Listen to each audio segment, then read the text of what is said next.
aujourd'hui, on avait divisé la journée en 6 ateliers sur différents thèmes, donc à savoir le premier atelier qui en regroupait 3. Donc on avait des essais variétés, à savoir orge, blé et triticale, et avec des blocs non traités. Donc l'objectif c'était de voir la robustesse des variétés par rapport aux maladies, et notamment ce qui nous intéresse ici beaucoup c'est la rouille jaune. Voilà, et plutôt Helminto et Rinco sur l'orge. Donc l'objectif c'était de permettre aux agriculteurs de choisir des bonnes variétés, soit des variétés qui sont cultivées dans la région, soit des variétés nouvellement inscrites et pour tester et avoir un peu de recul dessus. Et après, donc, il y avait d'autres ateliers, donc à savoir un atelier métail en haut. L'objectif c'était plutôt l'autonomie en fourrage et notamment avec des associations légumineuses, pois févrole.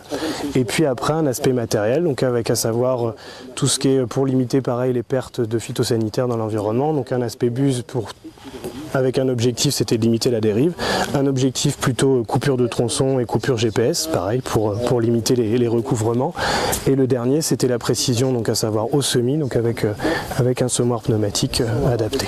Voilà. Nous avons accepté d'accueillir la plateforme pour voir le comportement des variétés sur nos terres et avec notre climat, et pour pouvoir comparer leur productivité en grains et en paille et surtout leur résistance aux maladies, surtout une année comme cette année qui était très propice aux maladies.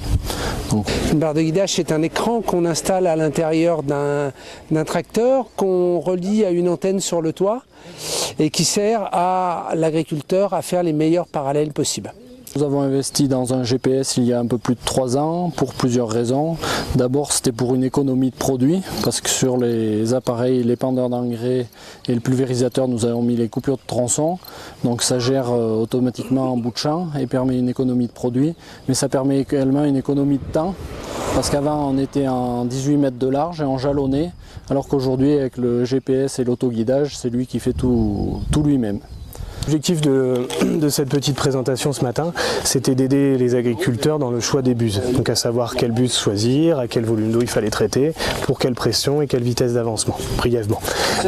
L'idée aussi, c'est de les amener plutôt vers des antidérives basse pression pour limiter la dérive et limiter les pertes de produits phytosanitaires dans l'environnement.